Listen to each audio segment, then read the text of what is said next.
de esta historia que tiene un dejo muy claro de lo que es mi versión del coaching. ¿Está? Cuando yo empecé a escuchar sobre este cambio, algo que se llamaban procesos transformacionales. Yo empecé en el año 87. Así que en el 89 eso estaba bastante organizado. Y si pensamos lo que ocurría en 1987, 89, al mismo tiempo que se iniciaba un trabajo en empezar a hacernos responsables de nuestra propia vida y en darnos cuenta que podíamos seguir eligiendo vivir desde nuestra historia, en aquel momento se usaba esa palabra, hoy me gustaría usar historicidad, porque no eran solo los grandes hechos, eran las conversaciones y los estados de ánimo en los que vivíamos,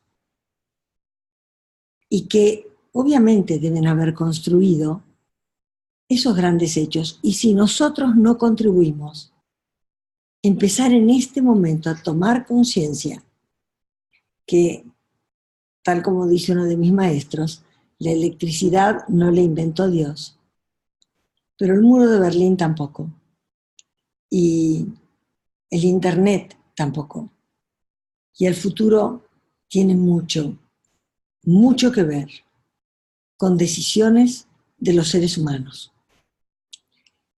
Y siempre escuché que si yo era dueña de este espacio, el regalo era tiempo en esta vida, yo podía elegir la vida que quería vivir.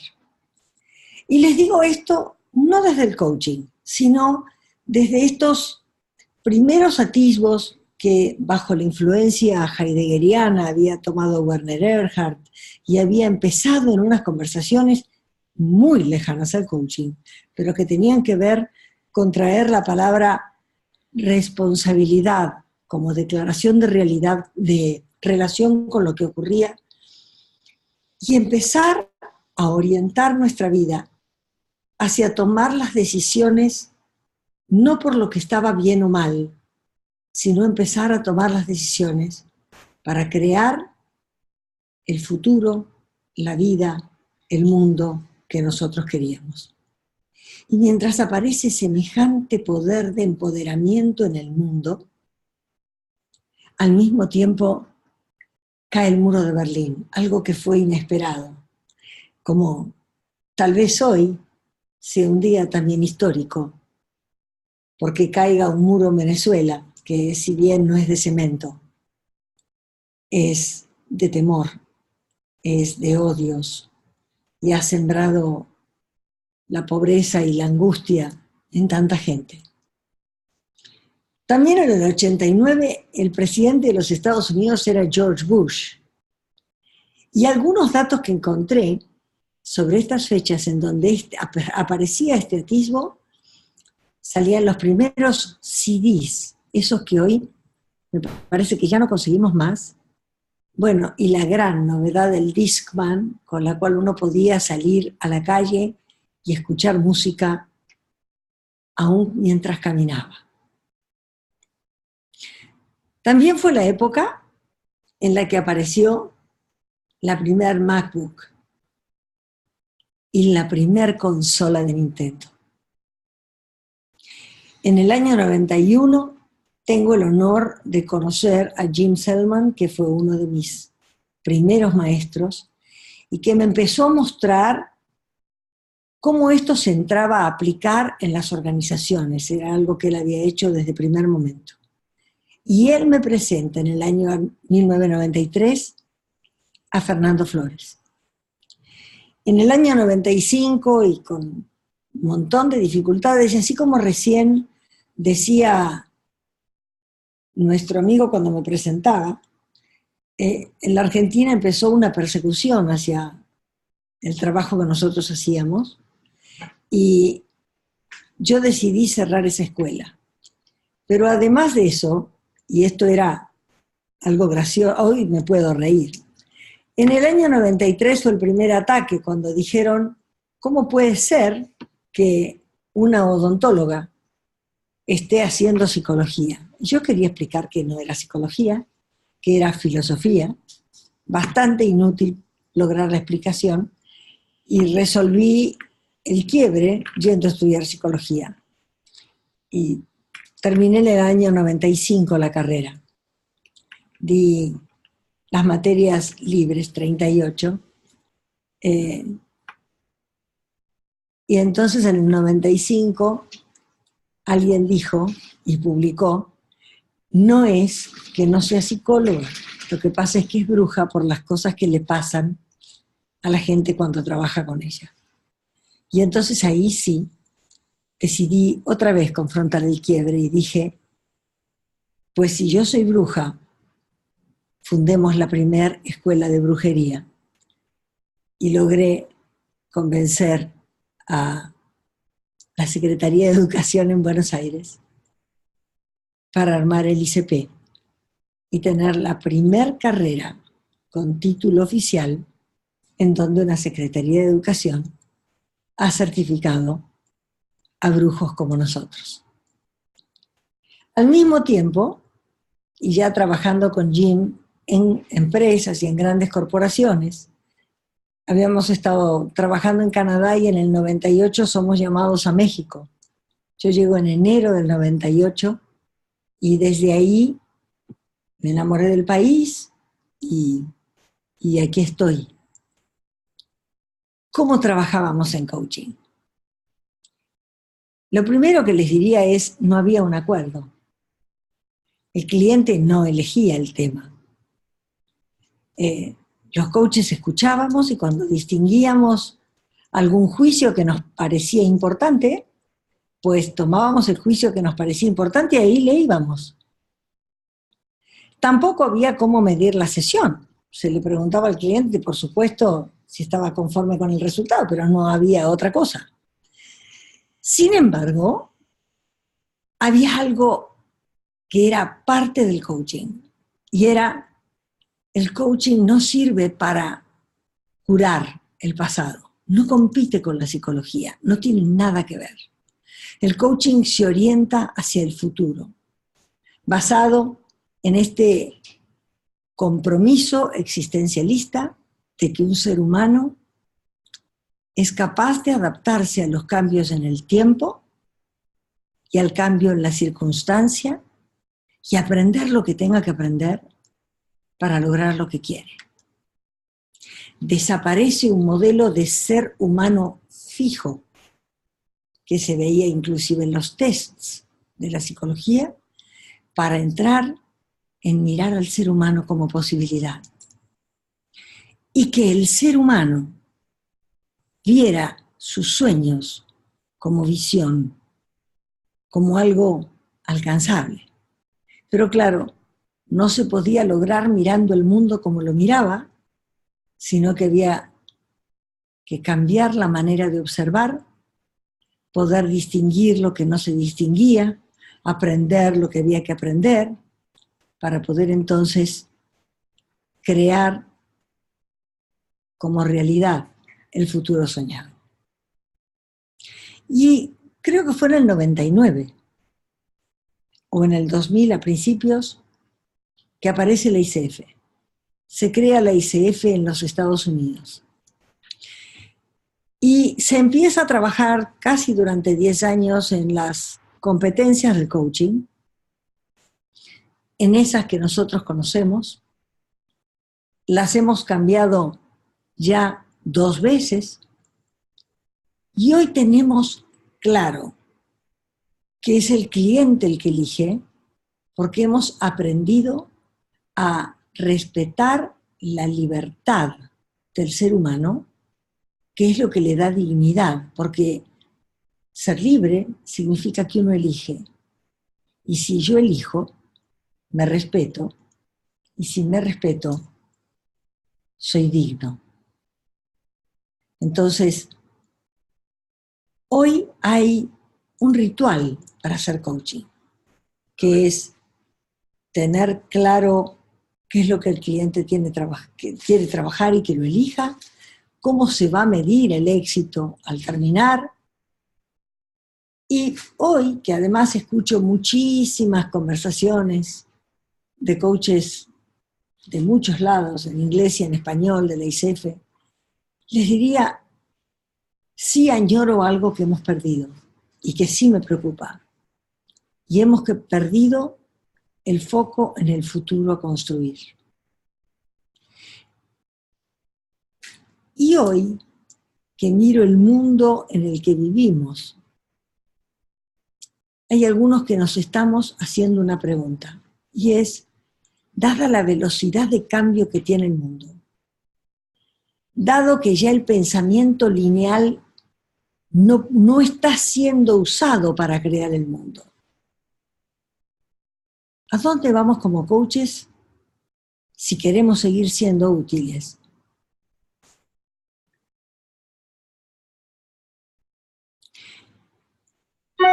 Una de las cosas que yo creo que ha sido extraordinaria y que ha hecho la ICF es hacer un código de ética.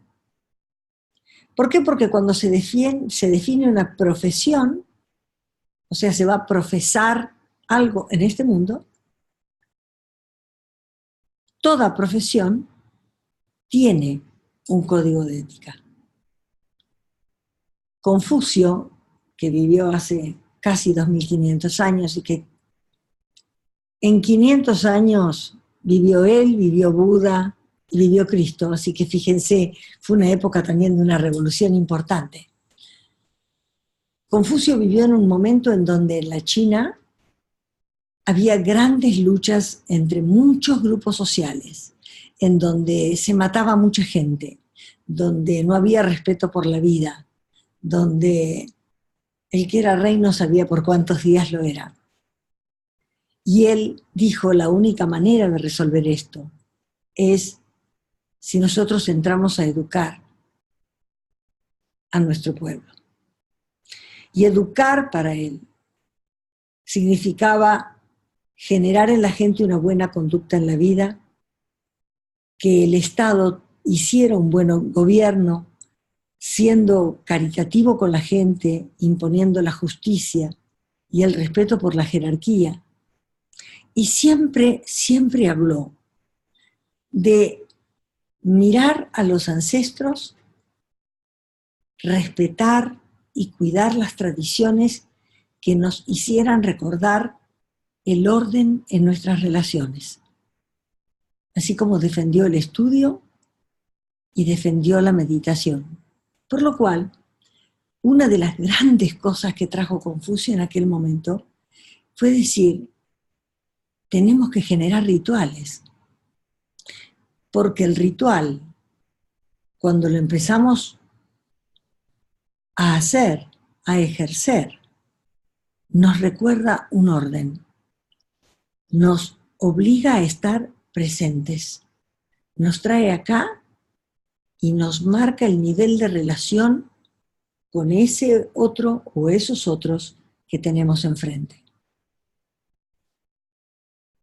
Yo recuerdo inclusive hasta de manera personal algunas cosas. Recuerdo a mi padre, por ejemplo, que jamás venía a saludarme si yo entraba de la calle a la casa. La que tenía que ir a saludar a mi padre era yo. Y hoy que lo miro desde este lugar confuciano, les diría, mi padre me hizo recordar siempre que él estaba antes que yo, que él era mayor que yo le debía el respeto a él. Y si esta ética la miramos hoy en el coaching, hoy tenemos un código de ética que nos lleva a un ritual, a recibir a un cliente, a preguntarle qué quiere trabajar, a generar una relación de intimidad y de confianza, a respetar que no sabemos más que el cliente, al contrario, el que más sabe sobre sí mismo es el cliente. Nos lleva a preguntar de una determinada manera, nos lleva a ayudar al cliente a reconocer lo que aprende, nos lleva luego a que se comprometa a una acción o a un grupo de acciones que lleven a la práctica, a la experiencia y a meter en su cuerpo lo que está aprendiendo. Entonces, yo creo que esto que trae Confucio lo quiero rescatar hoy y me gustaría volverlo a tomar al final de esta conversación. En los rituales, en el respeto por los momentos, por el estar presente, por las jerarquías frente al otro, por recordar quiénes somos frente al otro, nosotros vamos a poder seguir siendo éticos. Y la ética es bastante diferente de la moral, porque la moral tiene que ver con la cultura. Entonces, la moral es la que nos dice qué está bien, qué está mal, pero qué está bien y qué está mal en esta cultura, en este lugar en donde estamos. Y es posible que en otro lugar lo que aquí está bien y mal no lo sea así. Y además, está bien o mal, siempre responde a las reglas de atrás, siempre responde al pasado. Entonces la moral tiene que ver con lo cultural, casi tiene que ver con nuestra historicidad, y es lo que nos permite cotidianamente pertenecer. Y cualquier persona que quiera crear un mundo nuevo, salirse de un mundo en donde la cultura nos dice hasta acá se puede y esto no se puede con esta cultura, no puede tomar decisiones desde el está bien o está mal. Porque si las toma, sigue cumpliendo con el pasado. Tiene que hacerse preguntas y responderlas y tomar las decisiones, preguntando ¿para qué las tomo? ¿A dónde me llevan? ¿Dónde quiero que me acerquen? ¿Cuál es mi compromiso o mi preocupación de futuro?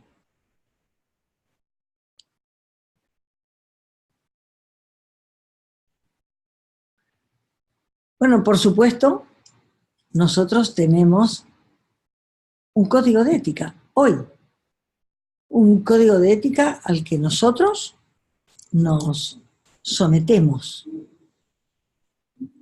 reconocemos y aceptamos una manera de comportarnos e inclusive nos abrimos a ser juzgados legalmente.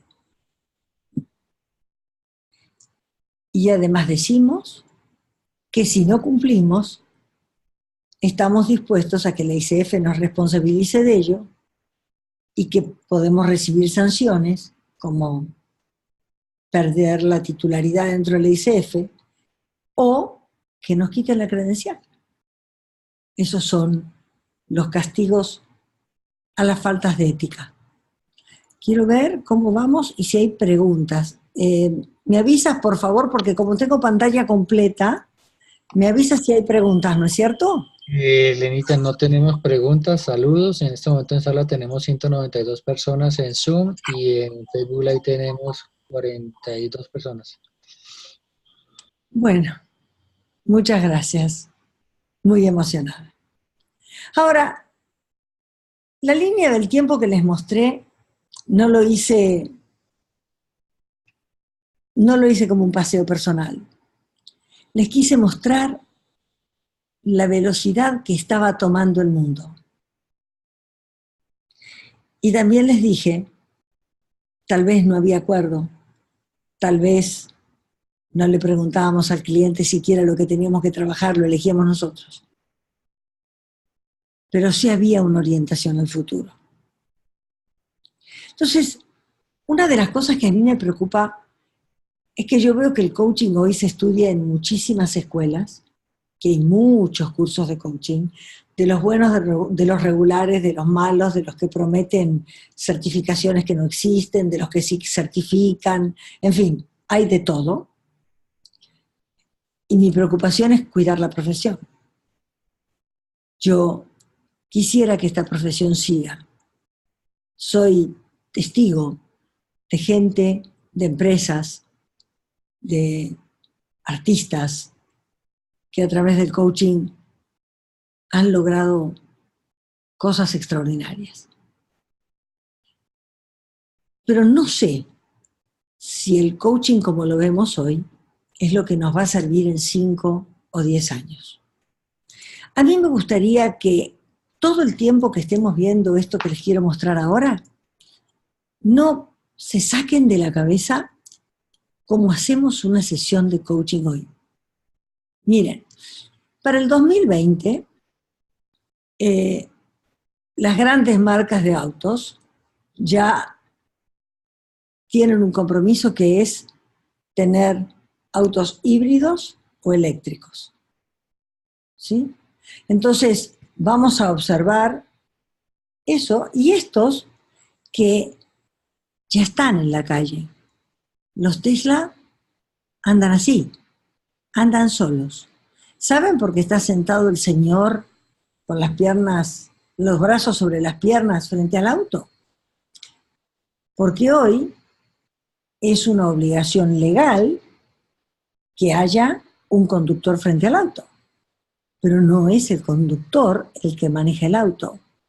Lo maneja una computadora. Cámaras. Entonces yo acá me hago algunas preguntas y la primera es, si yo tuviera que trabajar hoy con un ejecutivo de Ford o con el señor que preside Ford, ¿qué preguntas le haría sobre el futuro? ¿Cómo lo retaría a imaginar el futuro? Porque si solamente sigo teniendo conversaciones sobre su equipo, sobre su relación con el de finanzas o sus relaciones con el departamento central o con los accionistas, ¿quién toma el rol de desafiar una manera de pensar paradigmática que puede hacer que Ford exista en 10 años o quede afuera del mundo? Y al mismo tiempo, hablábamos de ética, y la pregunta es, ¿cómo van a cambiar las leyes de conducir en la calle, el reglamento de tránsito? ¿Cómo se va a hacer para que los autos se manejen solos?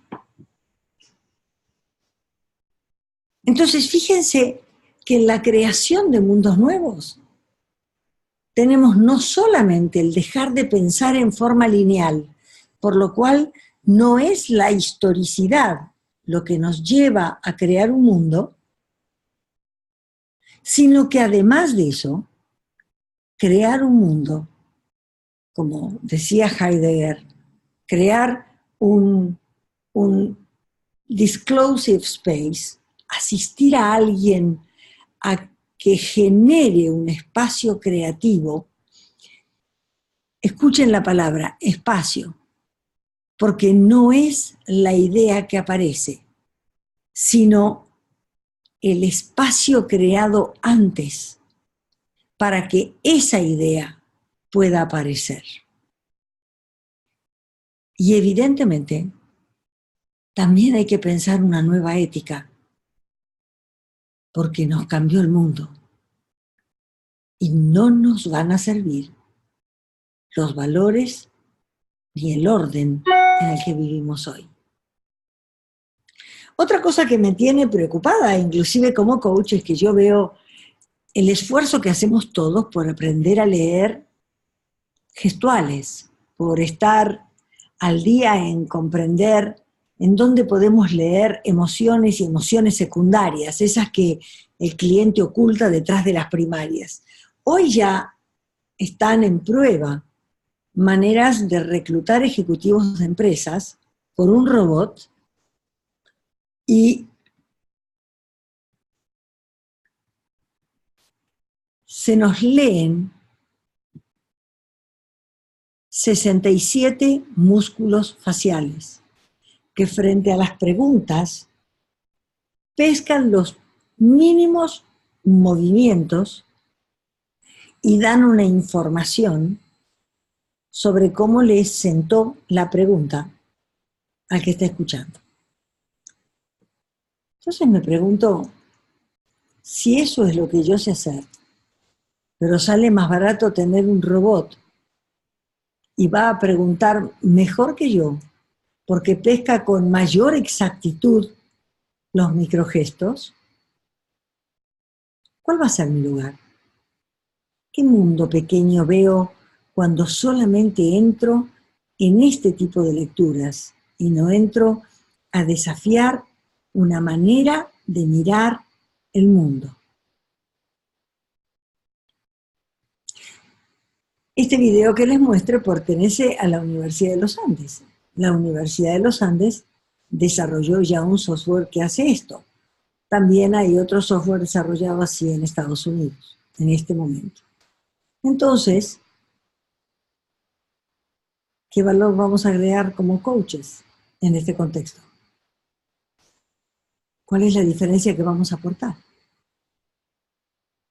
Una parte de nuestra comunicación directa, una parte de preguntarle al cliente qué le pasa, la verdad, la va a sacar con muchísima mayor profundidad un programa. Miren si tuviéramos que coachear, y les digo a un médico, al director de un hospital o de un sanatorio, pues este aparatito que se llama Da Vinci es un robot que opera a kilómetros de distancia. Yo soy hija de un cirujano. Lo ayudé a mi papá a operar. Yo recuerdo sus manos con sangre. Yo recuerdo haberlo visto transpirar. Yo recuerdo horas de cirugía, incisiones inmensas. Y hoy a los cirujanos se los entrena con juegos para desarrollar la motricidad fina en los dedos. No es la sangre, no es un cuerpo cortado. Lo que más abruma es un tema técnico. Entonces cambió la medicina, cambió la manera de estudiar medicina. Yo estudié desde un punto de vista absolutamente biológico. Y yo pregunto, hoy, con todos estos instrumentos, ¿desde dónde se van a tener que preparar a los médicos? ¿Desde lo biológico? ¿Desde lo físico? ¿Desde lo químico? Me parece que tienes algo para preguntarme. Sí, Elena, tenemos 3 preguntas. La primera de Jonathan Aguilar. Pregunta, ¿cómo se establece ese manual de ética de ICF? ¿Dices entonces que debemos elegir ética sobre moral? Voy a contestar la primera y luego la segunda. El código de ética de la ICF sufrió también una transformación. Yo conocí 2. El primer código de ética más vale describía lo que no había que hacer, lo que estaba penado. Y el nuevo código de ética, que no cambia mucho en la sustancia, lo que hace es mostrar qué se espera de un coach. ¿Sí? Entonces, obviamente, yo les puedo decir, conozco a algunos de los que han estado trabajando en el código de ética, y tal como dijo Gustavo cuando habló de la ICF, son coaches que lo han hecho gratuitamente y que todo lo que se trabaja para ahí es voluntariado puro, y han hecho un gran trabajo con el código de ética, que es mejorable absolutamente. Pero mi pregunta no es si es mejorar, mi pregunta es si este mundo es el mundo que vamos a vivir, ¿nos alcanza con ese código de ética o va a haber que cambiarlo? Y la segunda pregunta era, Gustavo. ¿Dices entonces que debemos elegir entre ética sobre moral? No, yo no digo que tenemos que elegir nada, no es lo que dije, solamente distingo la diferencia entre ética y moral. Y digo que la ética tiene que ver con los valores, tiene que ver con la trascendencia, tiene que ver con un respeto por la dignidad del otro y por la tuya, y que la ética genera los principios fundamentales de convivencia. Ahora, por otro lado, la moral la vivimos aunque no querramos, Jonathan, porque tú vives dentro de una cultura. Y la moral la fija la cultura. La cultura dice lo que está bien y lo que está mal. La cultura te critica. La cultura es la que dice esto es imposible, porque es la que te pone el techo, el límite. Espero haberte contestado, Jonathan. Gustavo, ¿alguna otra pregunta? Sí, tenemos una de Jerónimo Fernández, me imagino que nuestro Jero aquí desde Bogotá. Dice, Elena, ¿la creación del futuro viene del lenguaje o de un movimiento emocional interno?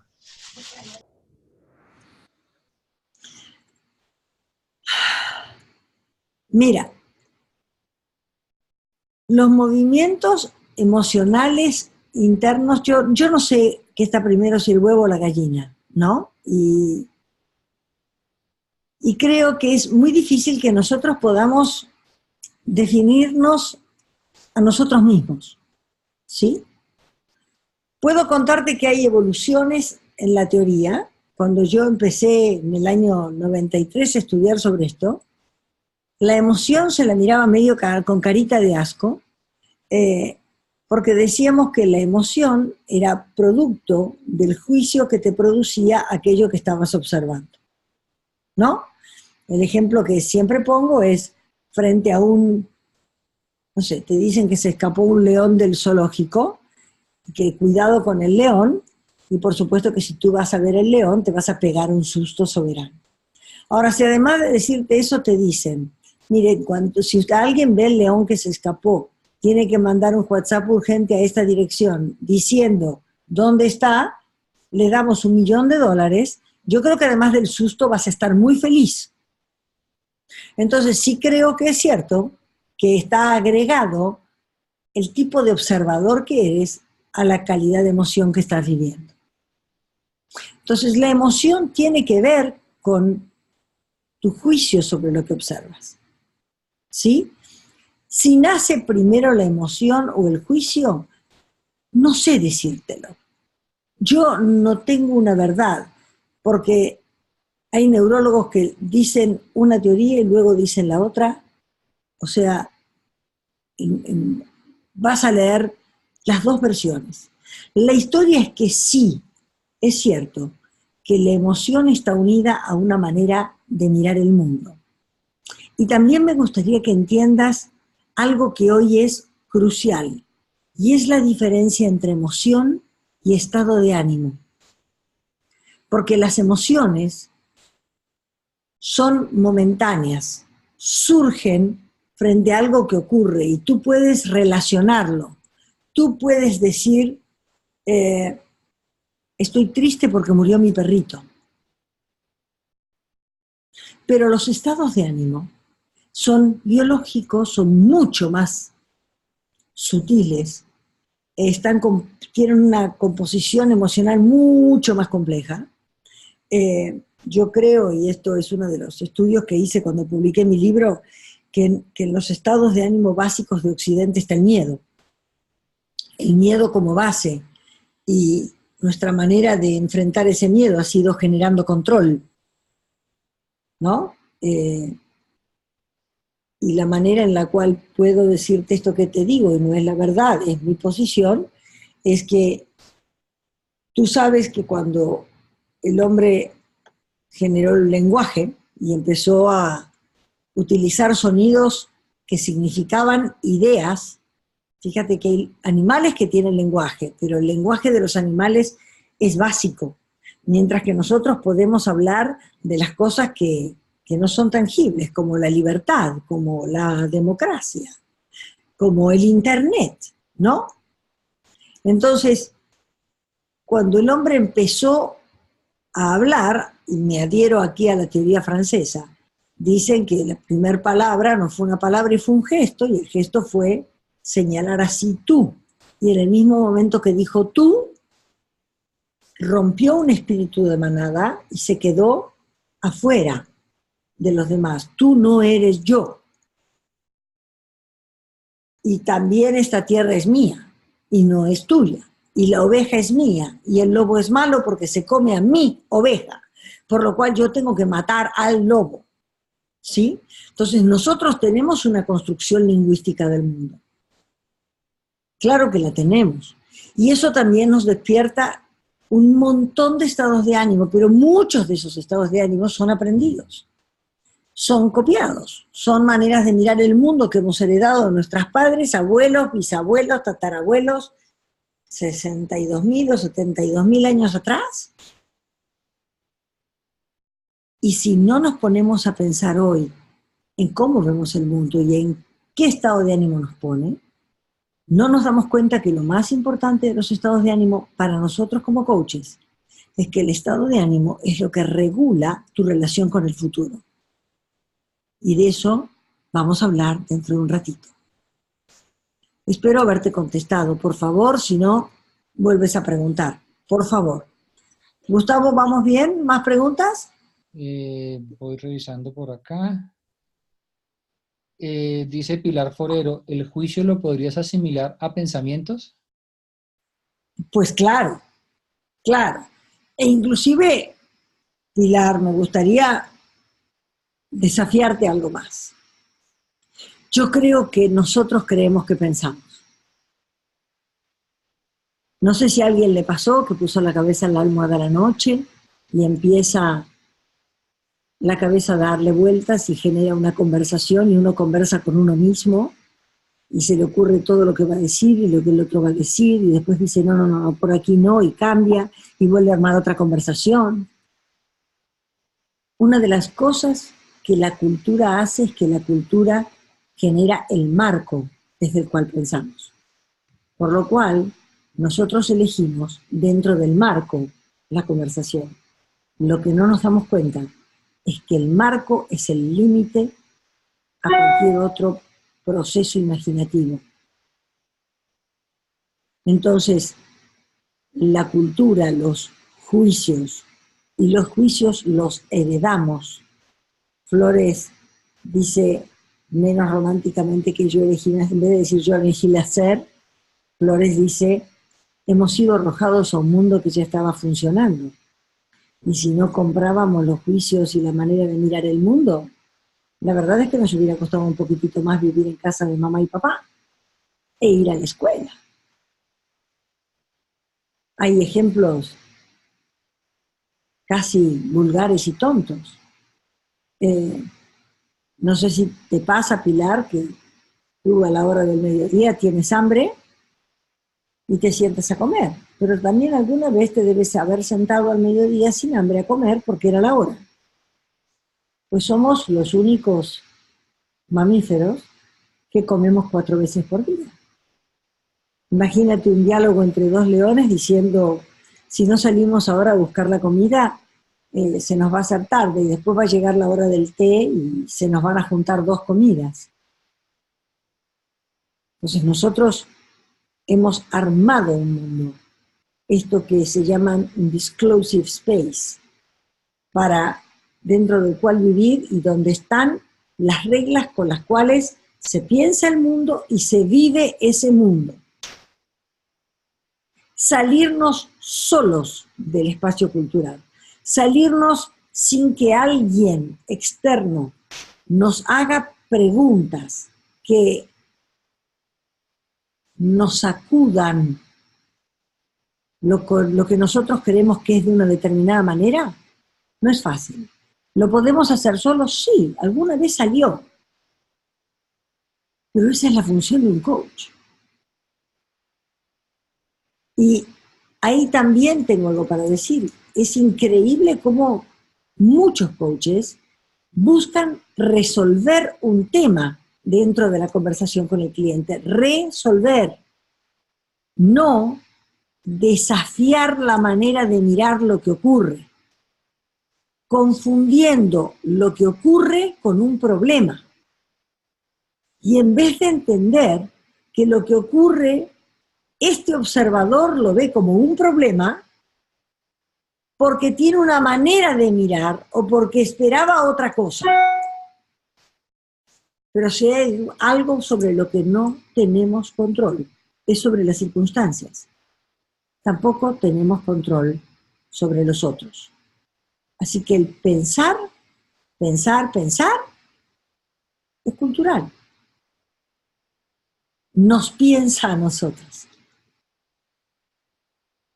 ¿Alguna otra pregunta o puedo seguir?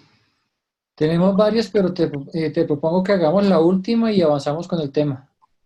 Ok.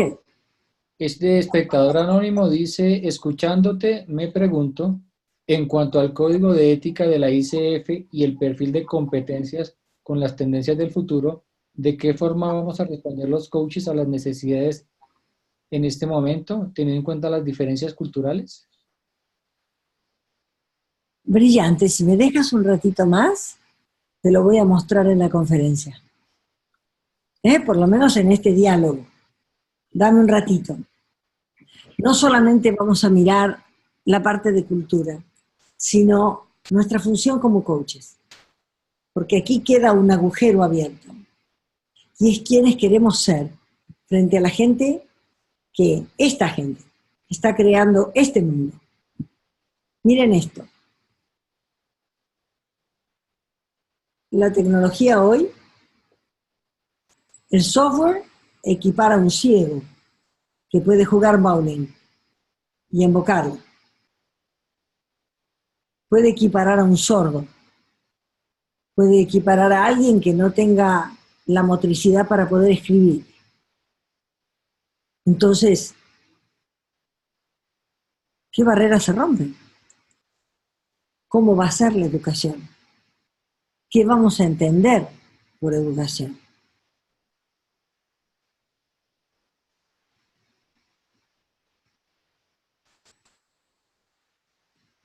Entonces, mi pregunta es, estoy de acuerdo en que yo no le voy a elegir el tema al cliente, pero aún me pasa hoy. Yo trabajo con corporaciones grandes y en general con gente de alto nivel, CEOs, directores de segunda línea. Y más de una vez me pregunto cuál es el poder y cómo también está cambiando el poder en la toma de decisiones. Y me doy cuenta que cada vez ellos tienen menos poder para tomar decisiones. Nosotros antes entendíamos por poder capacidad de acción. Y hoy pregunto, ¿cuánto de la acción? ¿Cuánto? Entonces, ¿va a cambiar el ritual del coaching?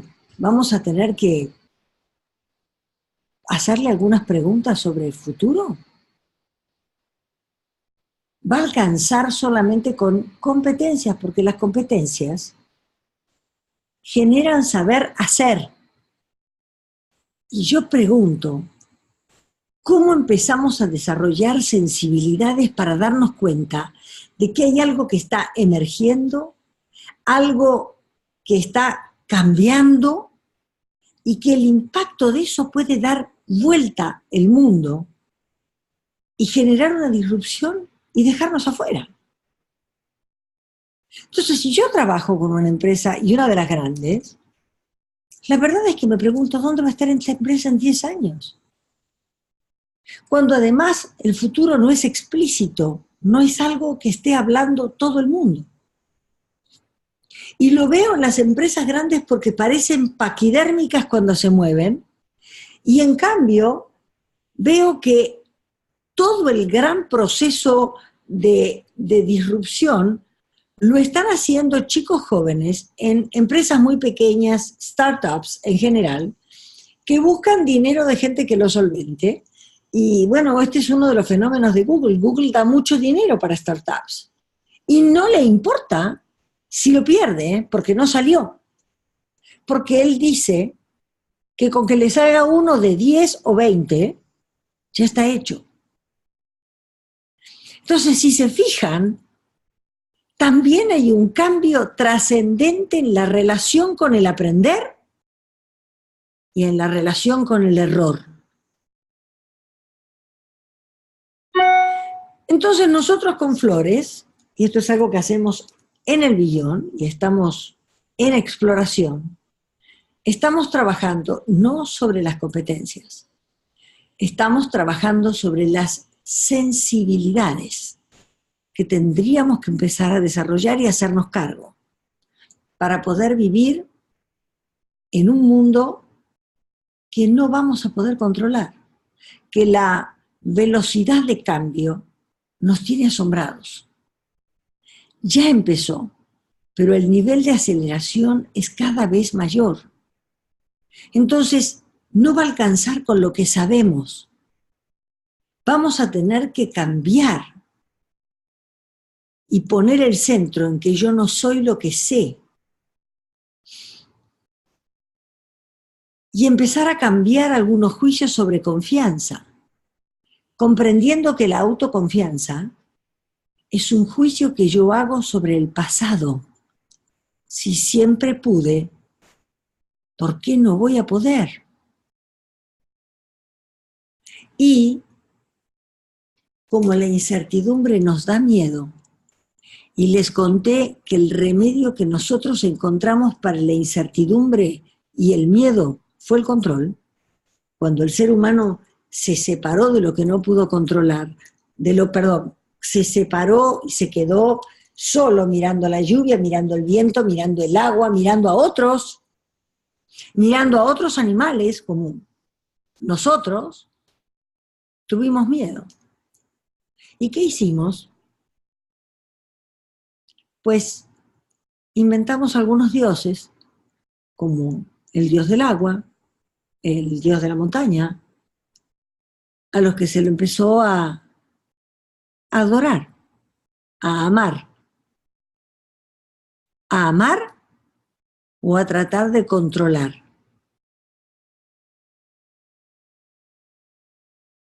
¿Conocemos realmente el amor?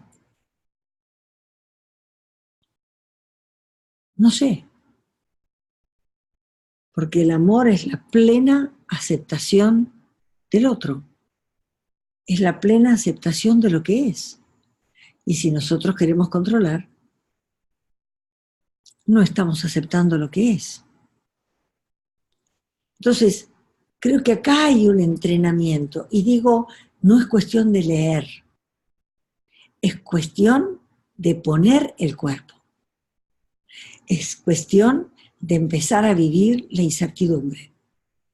Es cuestión de aprender a soltar el control. Es cuestión de empezar a estar cada vez más atentos sobre nuestras conversaciones y darnos cuenta de los juicios que generamos cuando la situación está fuera de nuestro control. Y obviamente también hay un cambio trascendente en nuestra capacidad de aprender. Porque durante muchísimos años, primero hemos aprendido y después hemos hecho. Pues quien hoy quiere hacer eso llega segundo. Hoy el aprender es un subproducto de la acción. Y si a eso le sumamos que nosotros hemos tenido un modelo cultural de escuela que ha premiado el saber, y saber era comprarme los juicios de verdad sobre lo que el maestro decía, y sacarme un 10 y entonces estoy tranquilo. ¿Cuán preparado estoy para soltarme de lo que sé? Y lo digo con todo respeto porque me pongo adelante. La vida me ha puesto muchos ejemplos de bastante dolor y sufrimiento en donde yo quise creer que lo que yo sabía era más fuerte que lo que realmente estaba pasando y no lo quería ni ver. Entonces, acá hay que revisar una manera de aprender y aprender también tiene que ver con los juicios sobre el fracaso, con los juicios sobre el éxito. ¿Qué es el fracaso para mí? ¿Qué es el fracaso para un ejecutivo? los CEOs de las empresas, la razón fundamental del sueldo que se les paga es por la cantidad de dinero que se juegan en sus decisiones. Pues yo comprendo que se los paguen si le siguen tomando decisiones dentro de un mundo conocido. Pero ¿y dentro del desconocido? ¿Cuál es el riesgo de que la decisión tomada no sea la que lleva al futuro que se quiere crear? Entonces, ¿cómo hacemos para que alguien pueda soltar la frustración, pueda cambiar su concepto de fracaso, para poder empezar a entender que el error tal vez no es un error, es parte de un proceso de aprendizaje que lo único que hace es demostrar qué es lo que no está sirviendo? A mí me ha tocado trabajar con empresas que se suponen que son pioneras en el desarrollo de nuevos productos y me llamaron para un área en donde el grupo que estaba ahí, digamos, de los directores, era un grupo que tenía como 20 años en la empresa, y que cuando los chicos de abajo iban y decían, tenemos que probar una X material y lo podemos combinar a hacer así, así, así, los directores contestaban, eso ya se probó, no sirve. Esa combinación no existe. Y entonces no se podía hacer nada nuevo. Porque lo único que te puede sostener en un momento así es imaginarte que es posible. Si no lo ves posible, te hunde el juicio de fracaso. Entonces, si yo soy coach y yo voy a coachear a una persona de estas, ¿desde qué lugar ético puedo desafiar o alentar a que simplemente vaya por eso y que no hay fracaso, hay un aprendizaje más y que siga buscando hasta que consiga lo que quiere? Si yo no lo puedo hacer con mi vida. Yo no puedo coachear más allá del tamaño de mundo que yo puedo ver y del mundo que yo pude probar. Entonces, acá aparece otro tema ético, y es, si me metí en esta profesión, no puedo parar de aprender, no puedo parar de equivocarme, no puedo no aprender a manejar la frustración, a reconocer que por acá no es, y que lo que me mueve es lo que es, y corrijo y cambio. Ahora, ¿realmente yo estoy preparado para coachear al que inventó el aparato de Da Vinci, el que opera a distancia? Alguien que le está cambiando la cara a la medicina, a que si te enfermas no va a llegar un médico a tu casa, vas a prender el televisor o te van a acercar una camarita y vas a hablar con un médico que tal vez esté en la India y que te diga, apoya el dedo sobre tal lugar y vas a ver de tu temperatura y vas a ver de cómo late tu corazón y te va a hacer el electrocardiograma y te van a hacer el diagnóstico a distancia sin haberte visto y sin haberte tocado. ¿Y qué es lo que sí es fundamental mantener? Y yo te diría que una de las cosas que para mí es trascendente mantener es la calidad de relación. Porque tal vez esa calidad de relación no la puedas tener con un avatar. Para mí, otra de las sensibilidades trascendentes a trabajar es el manejo de los estados de ánimo. Porque hasta acá, y lo he probado conmigo, no manejamos los estados de ánimo. Los estados de ánimo nos manejan. Y no nos damos cuenta, porque además de eso, es nuestra manera de ver el mundo y quién nos lo va a discutir. Entonces, ¿cómo empezar más humildemente a darme cuenta que estoy tomado por un estado de ánimo, que estoy tomado por una cultura, que yo veo el desarrollo de una manera lineal, pero que hay gente que está pegando saltos cuánticos en la interpretación y que el cambio de interpretación cambia el mundo? ¿Y cómo hago yo para sostener a un cliente en un estado de ánimo que lo lleve a se va a poder, aunque ahora no se pueda? Yo sigo creyendo que es posibilidad. Y lo vamos a hacer. Siempre pongo el ejemplo de Kennedy, porque a mí me parece extraordinario el video de ese discurso en donde él, en una cancha de fútbol americano, bajo un sol rajante, dijo que en 10 años Estados Unidos iba a poner un hombre en la luna. Y dijo, no porque sepamos, porque no sabemos nada, se van a necesitar metales que todavía no se inventaron, no sabemos cómo darle de comer a la gente allá afuera, no tenemos idea de cómo va a respirar en un lugar en donde no hay atmósfera, no sabemos cuál es el combustible que puede llevarlo y traerlo sano, pero me comprometo a eso. No porque sea verdad, no porque tenga la respuesta, sino porque vale la pena vivir por una cosa así. Caramba, me hubiera encantado ser coach de ese señor. Pero me pregunto si podría estar a la altura para sostenerlo en ese estado de ánimo, para apoyarlo en las preguntas en las que se queda y poder vivir en la incertidumbre. Una de las cosas que tenemos los coaches y que les pido por favor que con humildad se miren.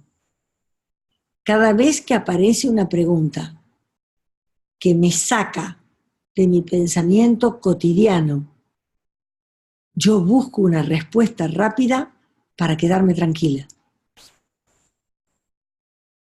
Y si me quedé tranquila, maté la posibilidad. ¿Cómo dejo a un cliente en la pregunta si yo no sé quedarme en las preguntas? Y la otra cosa que tiene el estado de ánimo es que es contagioso. Lo que hizo Kennedy fue contagiar posibilidad. Yo me pregunto hoy en Venezuela, por favor, coaches, estamos todos con ustedes. Lástima que no podemos poner las manos ni el cuerpo. Podemos poner la intención y decirle se puede, ustedes pueden. No es imposible, ustedes pueden. Acá estamos. Y lo primero que no tiene que caer es el estado de ánimo de que se puede. Porque en donde digan que no se pudo, no se va a poder. Ese juicio siempre, siempre tiene razón. Yo colaboro humildemente visualizando los libres y rezo para que el tamaño de seres humanos que son no elija la cultura, no elija el más de lo mismo porque no se puede otra cosa, sino que elija un construir, que elija desde el amor decir fue hasta acá y que elija la dignidad de decir déjenme elegir. Si eso lo hace el 20% de los venezolanos, yo creo que lo contagian. Y que sostener ese estado de ánimo ayuda a crear una nueva realidad. Es un tema de diseño de los estados de ánimo. ¿Cuál es el estado de ánimo que se crea? ¿Desde qué lugar tengo que estar mirando? ¿Quién tengo que estar imaginándome como ser humano que soy? para hablarte desde un estado de ánimo que saque lo mejor de ti. ¿Esto se aprende fácil? No. Claro que no. Esto es un ejercicio, es como un músculo. Ahora, también me pregunto, ¿para ese mundo va a alcanzar con lo que nosotros hacemos hoy? Me temo que no. Ya hoy no. Muchos de los que hoy estudian coaching en las N.000 escuelas que hay no han podido vivir del coaching. No se atrevieron a soltarse de todo lo demás y no se atrevieron a darse cuenta que no alcanza con el cambio que empezaron a generar al estudiar. Cada vez el cambio es más importante acá para que pueda aparecer en otro lado. Tengo que empezar por mí. Entonces tengo que empezar a hacerme otras preguntas. Y yo creo que vamos a tener que cambiar la manera de mostrar el coaching, vamos a tener que cambiar la manera de trabajar en coaching, vamos a tener que hacernos cargo de las interpretaciones que tenemos sobre futuro, en donde seguimos mirando sin darnos cuenta el futuro desde la esperanza, porque pareciera que no nos perteneciera, en vez de mirarlo desde el poder, desde yo soy una de las que lo va a crear y para crearlo estoy dispuesto a cambiar. Entonces va a cambiar el futuro afuera, pero obviamente va a cambiar nuestro ritual de coaching y obviamente van a cambiar algunos aspectos de nuestra ética y ni qué hablar de la moral. Estoy dispuesto a arriesgarme, estoy dispuesto a sentirme incómodo.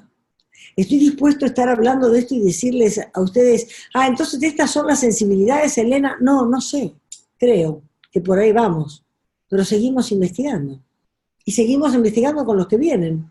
Con los que vienen a Beyond Coaching estamos en eso, es una investigación. En 4 años que hacemos Beyond Coaching, jamás fue lo mismo, ni lo que se miró, ni lo que se estudió. Porque además nos hemos adaptado a cada grupo que entró. Yo los invito a que empecemos a desafiarnos en serio, que empecemos a defender nuestra posición profesional y estemos dispuestos a probar, a reinventarnos, a leer de otras fuentes, a darnos cuenta, y aquí le hablo a los ontológicos, que no podemos seguir con la misma ontología de hace 30 años. ¿Cambió eso? No, eso es la base, pero hoy hay otro dinamismo en la ontología. Hoy hay otro montón de conocimiento sumado a este ser humano que puede mirar desde la posibilidad. ¿Hay alguna pregunta, Gustavo? ¿Una pregunta? A ver, ¿por dónde empezamos? Espérate, retomo. Aquí habla Eddie Contreras. ¿Cómo se pueden transformar paradigmas establecidos desde el entorno educativo en docentes y estudiantes?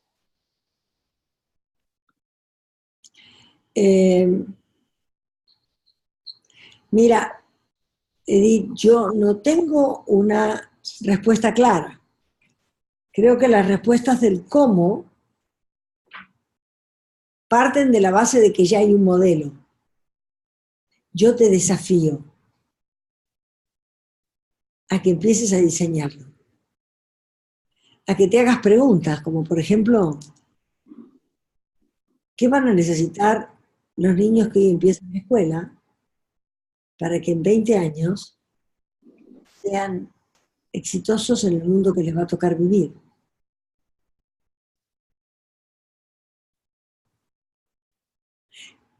Que también hagamos algunas observaciones.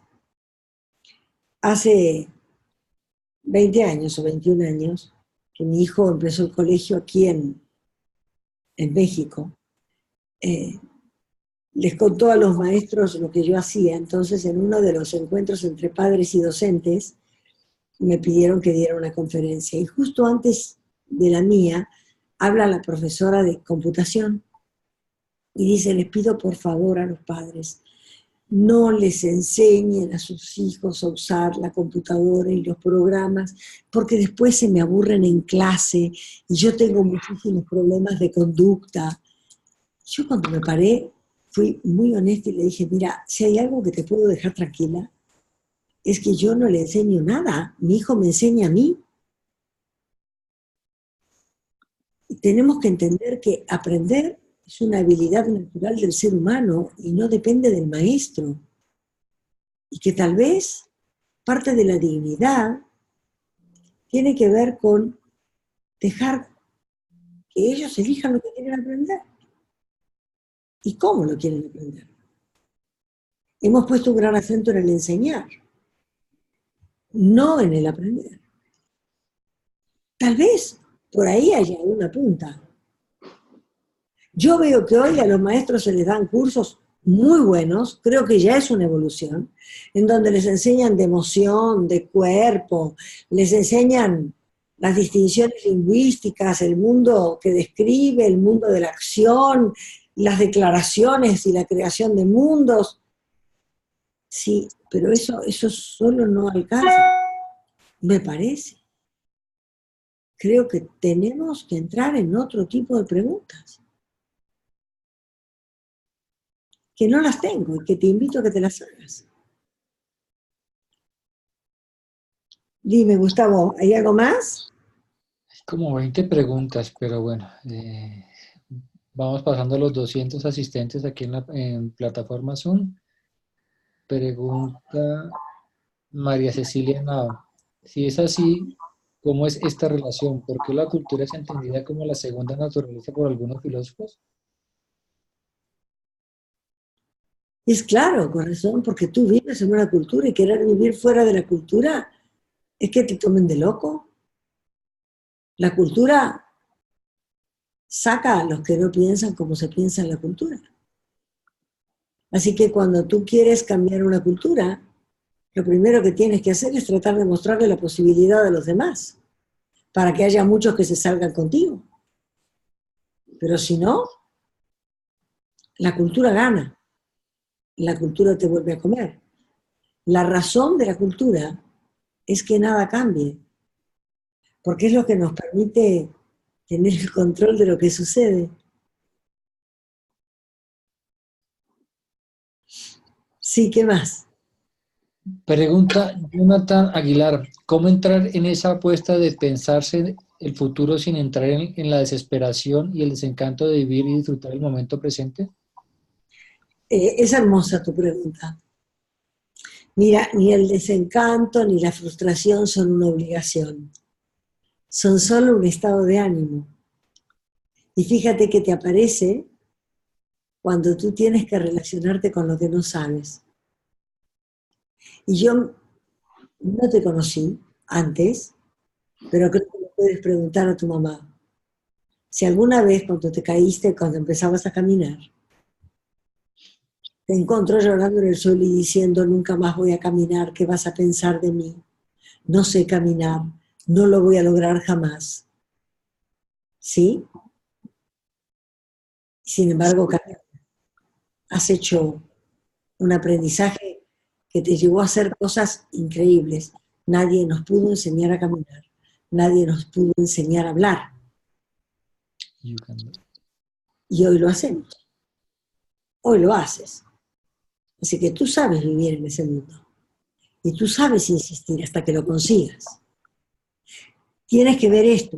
Si vas a insistir exactamente en lo mismo, o estás dispuesto a cada vez salir y probar en algo nuevo. Mira, hay una historia que yo cuento en mi libro que tiene que ver con Fleming, con el que descubrió la penicilina. Fleming era un investigador. Yo en mi otra vida me dediqué a la investigación, así que conozco esto, ¿no? en donde a ti te daban dinero para que hicieras un trabajo y llegaras a alguna conclusión, ¿no? Y este señor trabajaba con bacterias y cultivaba bacterias. Y un día en su laboratorio empezó a cultivar las bacterias y no sabe por qué, pero las bacterias no aparecían y en su lugar aparecían unos hongos. Las bacterias no existían más. Entonces dijo, esto se infectó con unos hongos, se puso a lavar, puso a todo el mundo a lavar todo, a desinfectar todo, inclusive los hornos, volvieron a meter las bacterias en cultivo en los hornos a 37 grados, volvieron a aparecer los hongos y no podía salir de ahí, lo hizo N número de veces, hasta que se dio cuenta que no tenía respuestas para dar y que ya no le iban a dar más dinero. Y entonces decidió cerrar el laboratorio y se fue a su casa y se tiró en la cama. Y en ese momento se hizo esta pregunta: ¿cómo puede ser que haya unos desgraciados hongos que matan sistemáticamente a todas las bacterias? Se lo preguntó una vez, 2 veces, 3 veces, 4 veces, hasta que empezó a decir, ¿cómo puede ser que hay un hongo que mata a las bacterias? Entonces, en vez de mirar las bacterias, empezó a mirar el hongo. Y se dio cuenta que era el penicillium y descubrió la penicilina, que es uno de los grandes descubrimientos de la humanidad, que le cambió la vida a la humanidad. Porque antes alguien se moría de un grano, de una infección pulmonar. Este señor cambió la vida de la humanidad, cambiando su pregunta. Y cuando dejó de mirar lo que le importaba y miró al lado, y en vez de preguntarse por las bacterias que buscaba, empezó a preguntarse por los hongos que las mataban. Creo que contesté. Sí. Bueno, aquí seguimos. O no sé si avanzamos otro minutico, Elena, o seguimos con preguntas. ¿Tú me dices? Yo sigo con las preguntas Bueno, entonces dice y Oscar Moreno. con mucho gusto me voy a salir de acá, así ahora converso viéndoles la cara. Ok, entonces el que quiera, ahora sí, directamente hablar con Elena, puede levantar su manito y le abro los micrófonos. Mientras tanto, le doy paso a una pregunta de Oscar Moreno que dice, ¿existe una falta de creatividad en el coaching?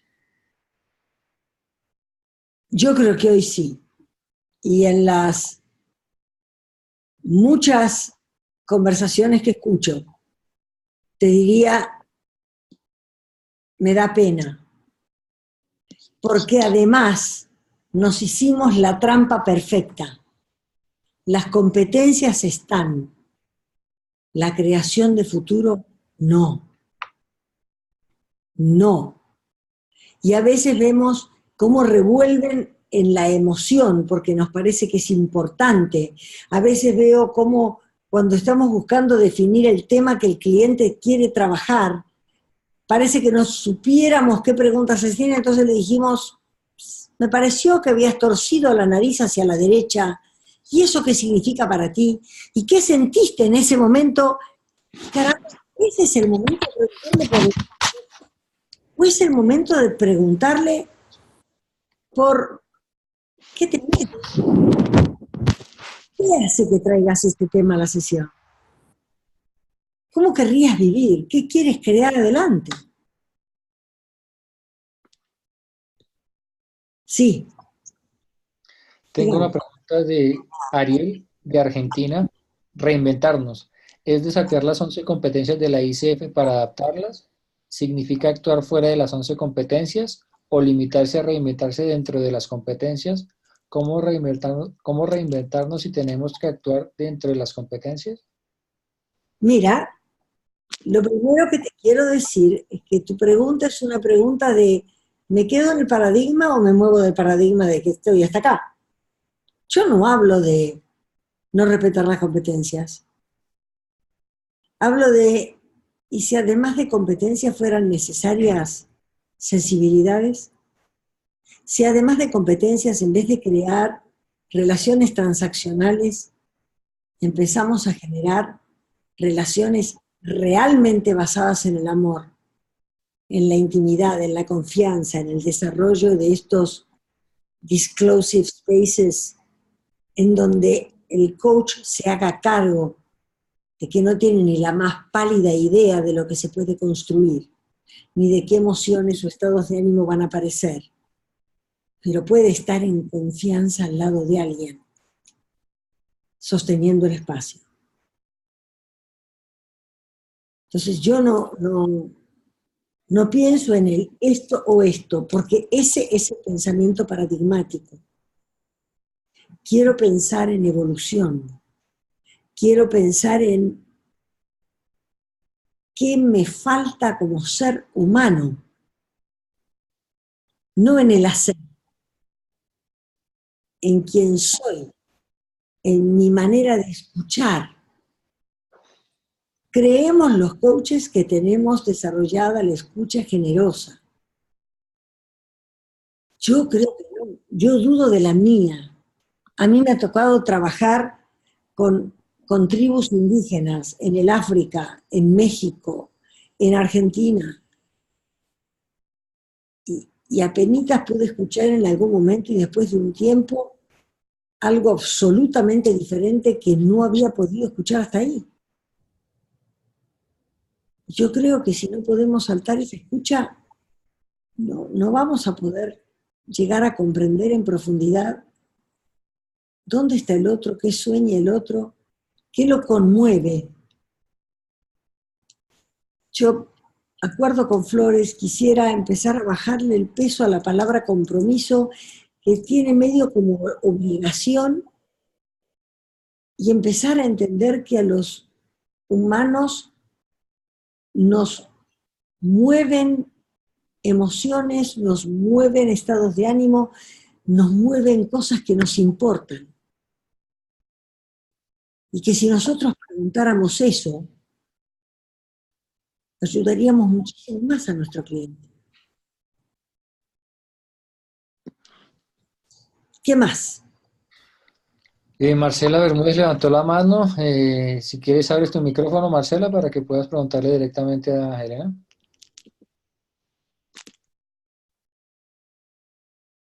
¿Estás ahí, Marcela?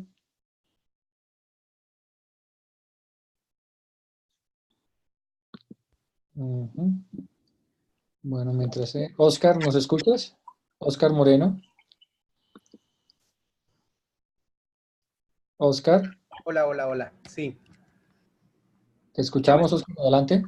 Hola, Elena. Un gusto conocerte. ¿Cómo estás? ¿Cómo estás? Qué gusto.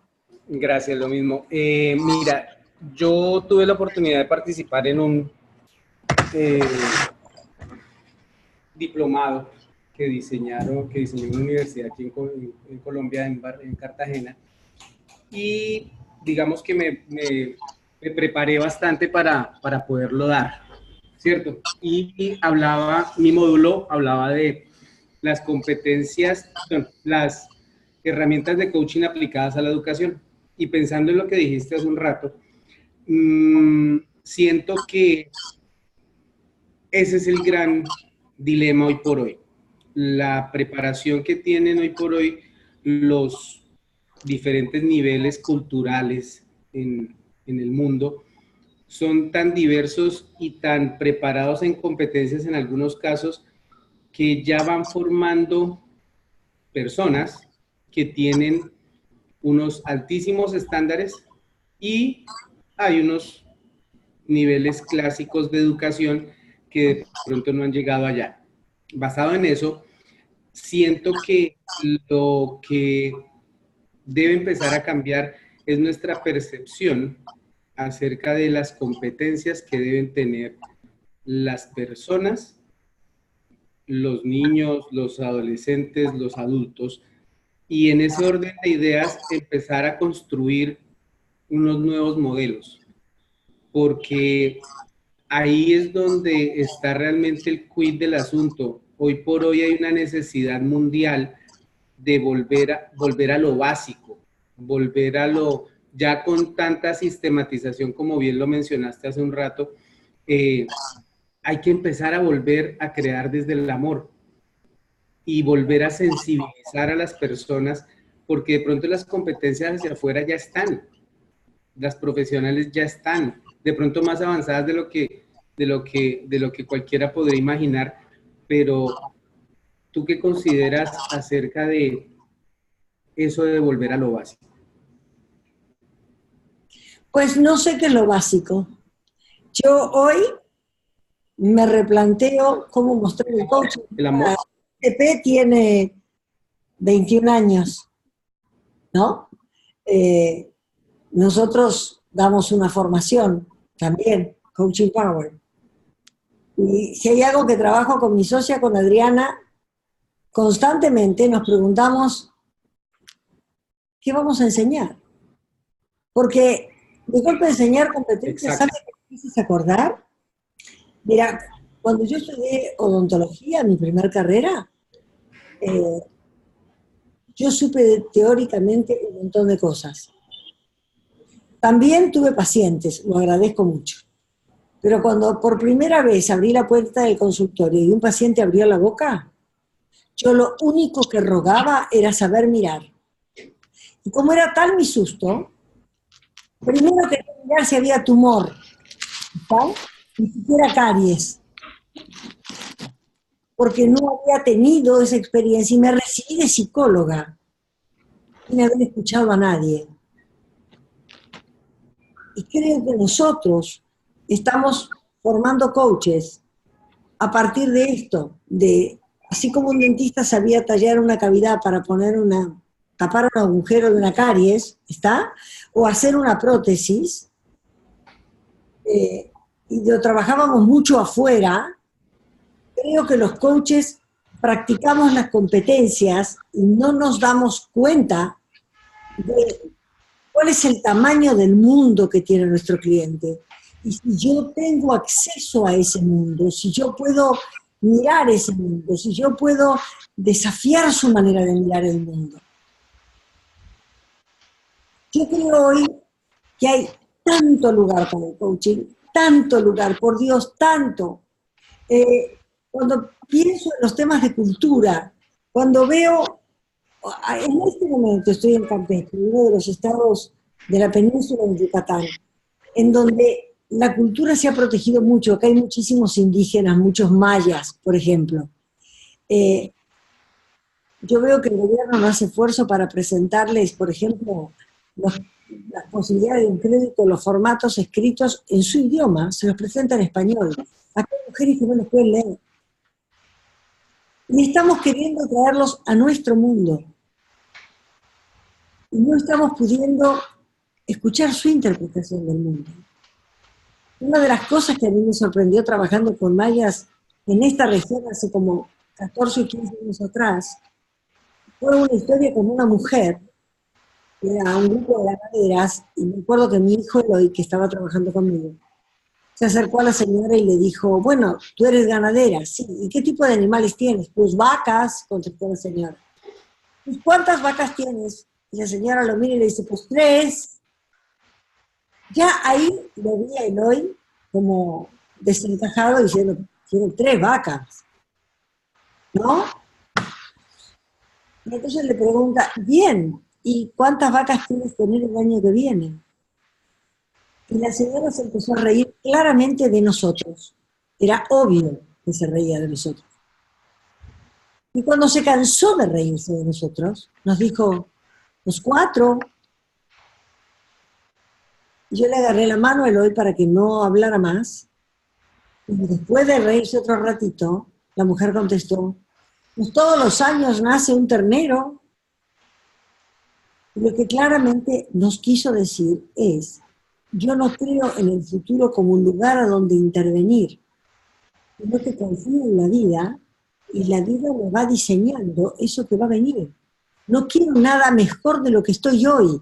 No me doy cuenta que mejor de lo que estoy hoy es cultural. ¿Y quién soy yo para matar esa cultura y meter a la señora en un curso de liderazgo? De acuerdo, el aquí y el ahora. ¿No? El aquí y el ahora. Y ¿por qué no nos dedicamos a escuchar diferentes interpretaciones del mundo? Y escucharlas con respeto.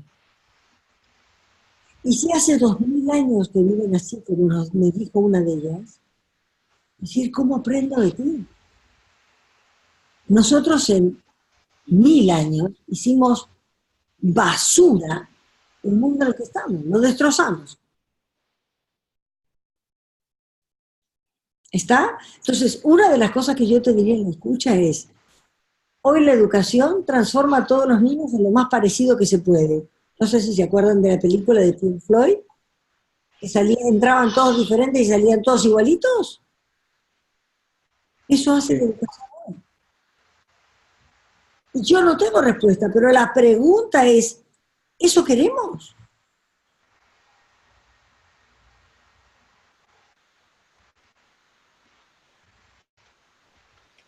¿Alguna otra cosa? Gracias, Oscar. Gracias por traer un tema que me apasiona. Gracias, Elena. A mí me encanta. Gracias, Oscar. Marcela, ¿puedes habilitar tu micrófono?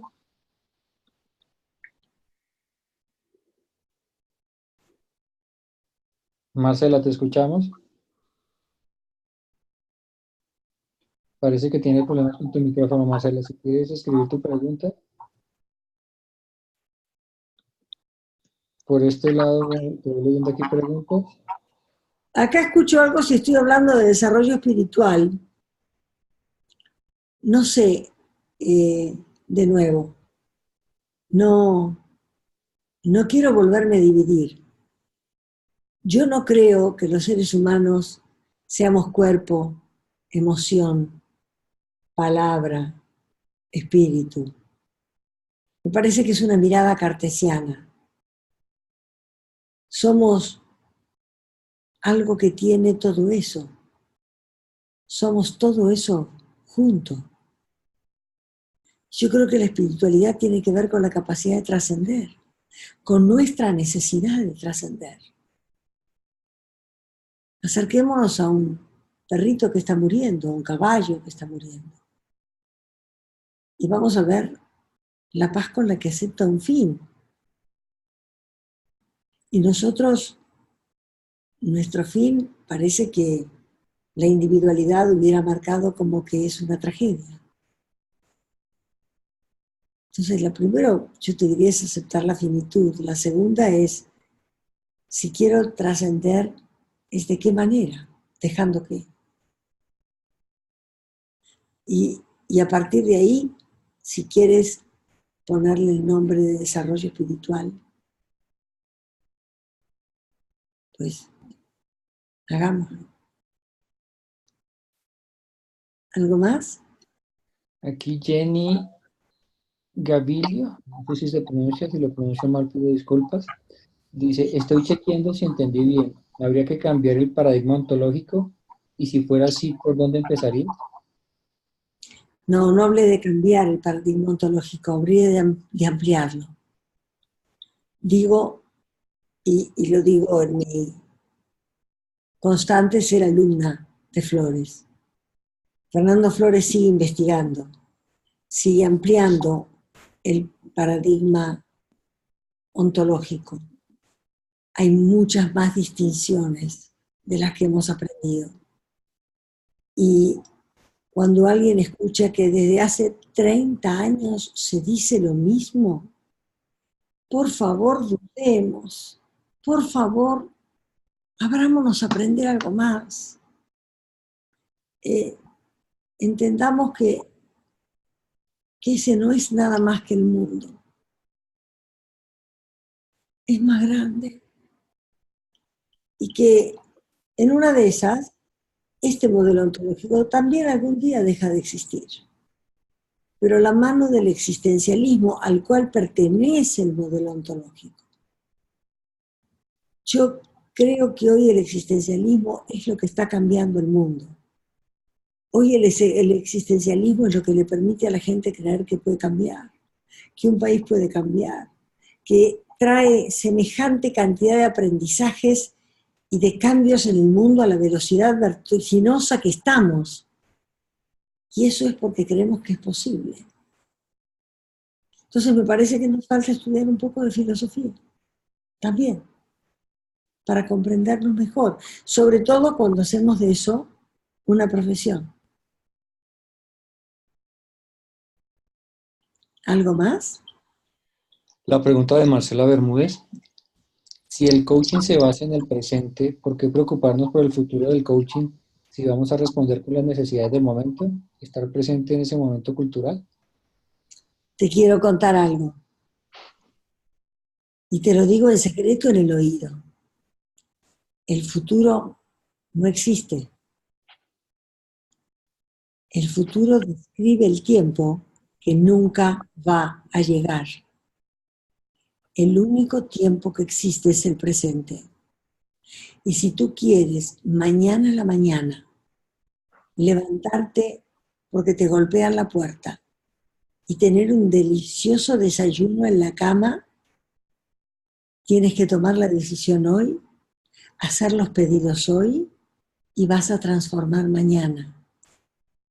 Pero si no haces nada hoy, mañana va a ser parecidito a hoy.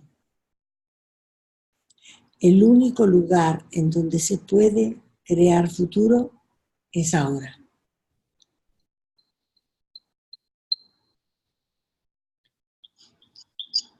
¿Qué más? Pregunta Noelia Romero: ¿cuál crees que es la competencia clave a desarrollar para atravesar la incertidumbre? No lo sé, pero yo investigaría por aprender a aceptarla.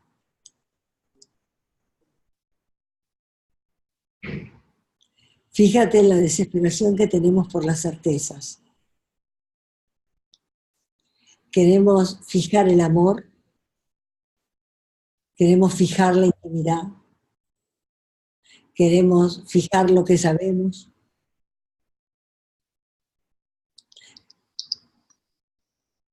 Fíjate la necesidad. ¿Y qué tal si aprendemos a vivir en la incertidumbre? En poder decir no sé. Me parece que va a mantener un observador un poco más limpio para mirar, con menos expectativas.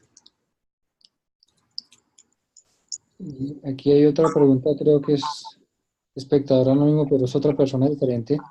Dice: ¿de qué manera el existencialismo cambia la mirada en la forma de hacer coaching? Bueno, yo creo que el existencialismo existe, perdón, que el coaching existe como una expresión del existencialismo. Y creo que cuando hablamos de coaching y hacemos las cosas que hacemos en las escuelas, muchísima gente aprende un nivel de flexibilidad en la manera de mirarse, en la manera de escucharse en sus propias conversaciones y sus propias interpretaciones del mundo, que ya eso solo es una obra grandiosa. Ahora, yo quiero también hablar a los que quieren ser profesionales del coaching y vivir del coaching. Entonces, con más razón creo que justamente el existencialismo es, la base es lo que nos nutre, es lo que nos explica una manera de mirar al ser humano, ¿no? Les hablé varias veces de disclosive spaces, que para mí es uno de los grandes descubrimientos que le hice a Heidegger en los últimos años, ¿no? Y Heidegger dice que en los espacios conversacionales, para poder crear algo nuevo, y yo ahí inmediatamente pienso en los ejercicios de tirar ideas y todas las técnicas que ustedes conocen, ¿no? De golpe no nos damos cuenta que si no hay además un estado de ánimo y una genuina apertura a recibir al otro en una intimidad plena y de aceptación completa de lo que diga, él lo que dice es, ese espacio hay que crearlo para que sea como la luz que permite distinguir la idea nueva, que aparezca algo nuevo.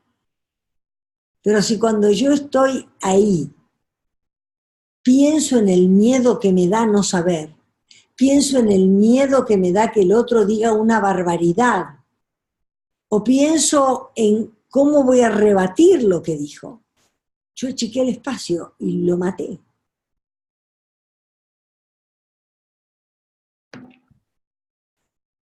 ¿Mm? ¿Algo más, Gustavo?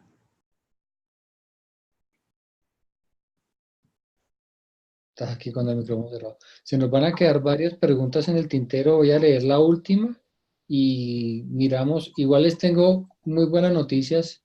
En el mes de mayo sí vamos a hacer 2 webinars seguidos con un taller con Elena. Más adelante les contaremos de qué se trata, o sea que va a haber mucho espacio para conversar con Elena. Adiós, gracias. La pregunta de cierre sería esta de Galuska Gárate y es: hoy en nuestro país, Venezuela, vivimos en una constante incertidumbre. Es como un torbellino que así como nos lleva hacia abajo, también nos impulsa hacia arriba. ¿Cómo podemos ser resilientes? ¿Cómo podemos ayudar en nuestro renacer como país? Yo te pediría que distingas esto. ¿Es un torbellino? ¿Realmente te empuja o tú te dejas empujar?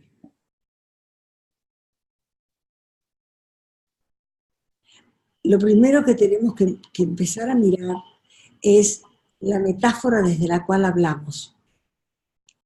En esa metáfora que estás usando, no tienes poder. El poder lo tiene la circunstancia. Mira, uno de los temas que exploramos con Fernando Flores y del que hablamos en Beyond mucho es una nueva interpretación de poder. Siempre dijimos que poder era capacidad de acción.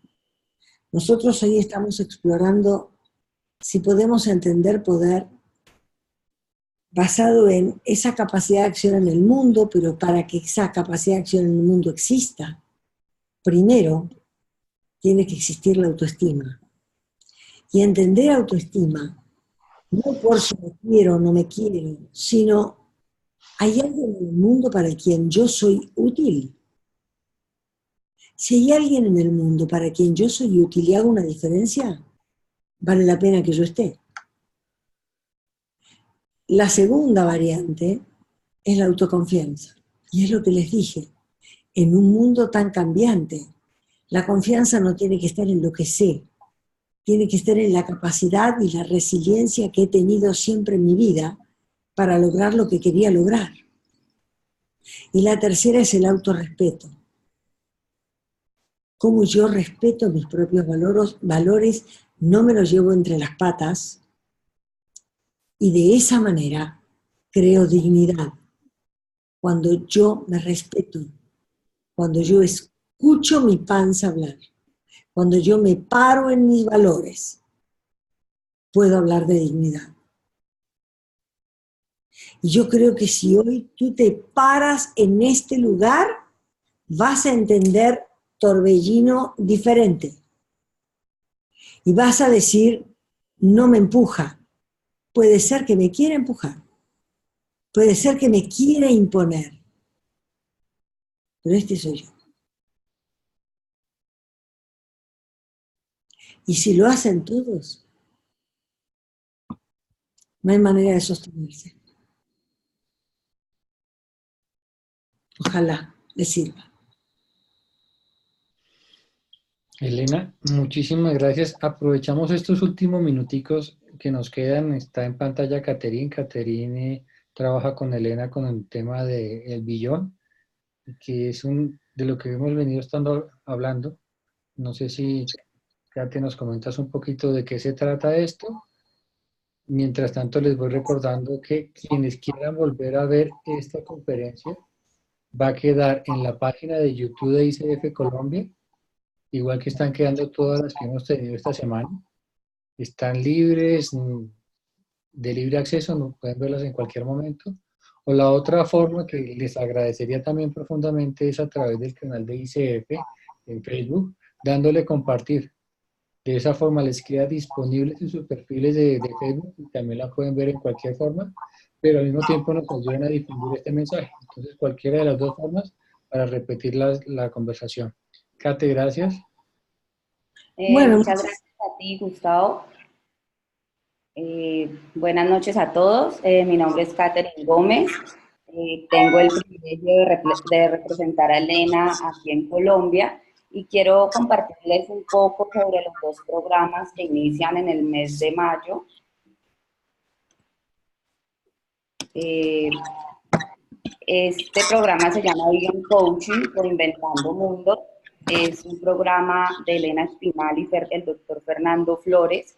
Y Vision Coaching es un curso que te va a preparar para comprender un mundo que está altamente cambiante. ¿Qué buscan en este programa? Desarrollar habilidades y las sensibilidades de las que hablaba Elena, que transforman esa manera del ser y el hacer dentro de nuestros dominios profesionales. Lo que hace este programa, este curso, que dura un año, lo que lo hace diferente, es que creas nuevas realidades a través de las conversaciones. Hoy existen más de 150 egresados y ellos afirman que esta experiencia ha sido de gran aporte en el descubrimiento de su potencial y en su logro de metas. Entonces, esta es la invitación y se inicia el 23 de mayo. Me pongo en entera disposición. Pero antes de compartirles mis datos, también tenemos el Master in Coaching Skills, inicia el 20 de mayo, y en este programa está dirigido a coaches profesionales que deseen perfeccionar sus habilidades de coaching e impactar de manera positiva sus procesos de coaching.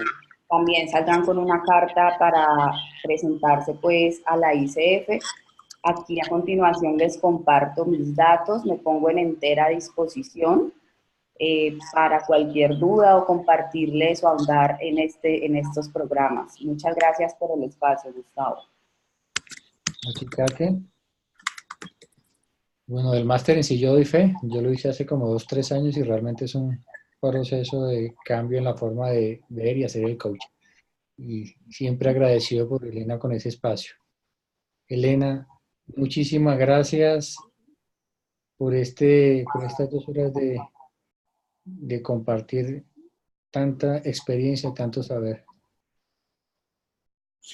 gracias a ustedes, gracias, acá escucho cosas que pregunten, se puede hacer online, todo esto que estamos haciendo, adaptándonos y creando el mundo en el que queremos vivir, es todo online.